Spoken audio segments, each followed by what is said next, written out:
All right, story time. So I'm working this soul crushing corporate job for years that I literally only took because I thought it would make my parents happy because I'm a people pleaser, have been my whole life.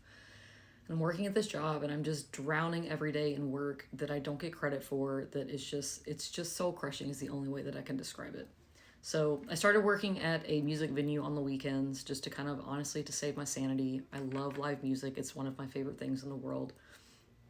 So I start working at this music venue in Nashville, and I've become really close with the owner, Rain. He's just amazing. So I'm working one night, one Saturday night, and there's a band playing that I really want to see. I'm not going to say who the band is. I'm going to leave that a mystery. And they're a pretty big band, and I'm like, oh, this will be really fun. So I'm working at the bar, and then I see this other band come in, and I'm like, oh, that's not the band that I'm here to see. Like I've never seen them before. And there's one band member in particular that just like catches my eye. He's just like covered in tattoos, like neck, hands, fingers, like arms, like literally every inch of skin besides his face is covered in tattoos. Like a real life Shadow Daddy come to life, honestly. And I'm just kind of like, and his eyes are this like beautiful shade of amber. That's like the only way that, like, they're like smoldering embers is basically the way that I can describe it. I've never seen a man with eyes like this. And we kind of catch each other's gaze and just kind of have this moment of like, whoa, like it's just kind of, just this moment, really cool. So they set up, they play, and I'm standing at the bar, checking people out. It gets kind of slow for a minute, so I'm just kind of watching them perform. And y'all, I was mesmerized by this man, completely, like utterly mesmerized. And I feel like he was literally a siren come to life. Like he was pulling me into these dark waters, and I didn't even want to come back to the surface. Like I forgot there was even a surface to come back to. And these lyrics that he's singing are just so dark and sad and loud, and just his voice is just like, think like Noah Sebastian vibes, where he's like got this ethereal voice, but then he also is like screaming and just I've never seen, anything like this before. So I'm mesmerized this whole time. I cannot stop watching this band, and specifically this lead singer. He is just, I mean, again, mesmerizing is the word that I describe him. And so after their show, they come to the bar, and I kind of meet all of them, and I meet Cody. He's the guitarist. He very like golden retriever vibes, really really like cute man, and we just start talking or whatever, and I see the other guy, the guy that I was kind of eyeing, the lead singer, and he's kind of off by himself. He's a little, reserved. He's just kind of writing his notebook or whatever. And I'm just talking, and I'm like, hey guys, like such a great show. Like that was really awesome. And it kind of catches his attention. I kind of turn to him and say, your voice is so beautiful, so captivating. And, and then I ask him, do you write your own music? And he's like, yes, I write all the songs. And I was like, that's really amazing. Like a lot of bands don't do that. And I can tell that he's not the kind of person that can easily take a compliment. He kind of just like broods and like but then walks off. And I'm like, okay, well. So then and I just can't stop thinking about this guy. He's just so captivating, and there's just something behind his eyes that I just like want to know more. So later on, when the other band's about to start playing, I hear this commotion off kind of to the side, and I hear like yelling or just raised voices, and I'm like, what is going on?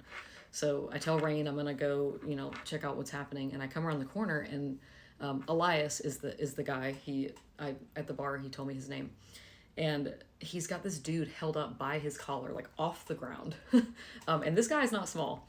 So he's holding him off the ground, and he's like right in his face, and he says something along the lines of like, if you don't get the fuck out of here, I'm gonna spill your blood. And I'm just like, oh my God. And instead of being like scared, I was like, oh, okay. Like I was kind of like excited. What does that say about me?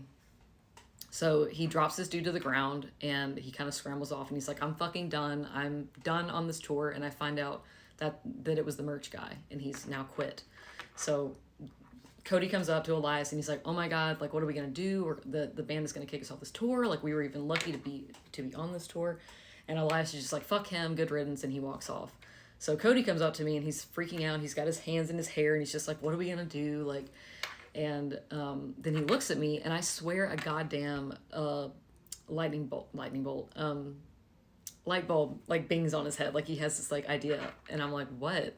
And he's like, have you ever been on tour before? Like, do you have experience with that since you work at this venue? And I said, I've never been on tour, but I've done everything else here. Like I've done merch. And sold tickets and I've been bouncer, like I've done everything. So, and he asked me, you know, do you want to come on this tour with us and be our, the funny thing is like he said merch maid because he couldn't think of the right word to say like merch person. And I said, sure, I could be your merch maid. But in the moment I wanted, of course wanted to say yes, but I was like, I have this job already. Like I can't just like leave my corporate job. Like that would be crazy. I don't even know you guys.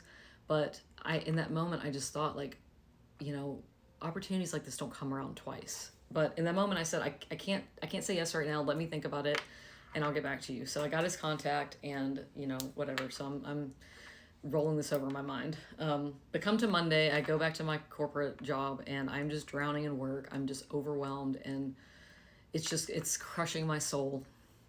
And my boss comes up and he's like, I've got this other assignment that I need by the end of today.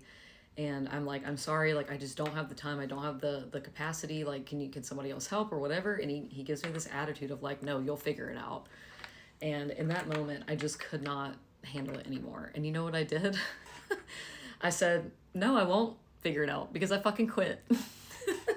And that makes him whirl around like he was on a swivel. And he's like, what? You can't quit.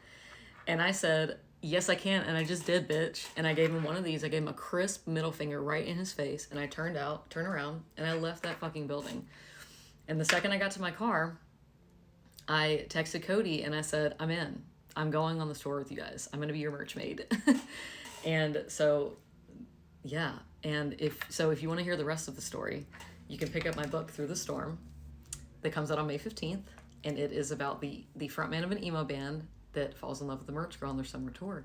It is essentially Warped Tour inside a romance book. So if you want to hear the rest of the story, it's right here.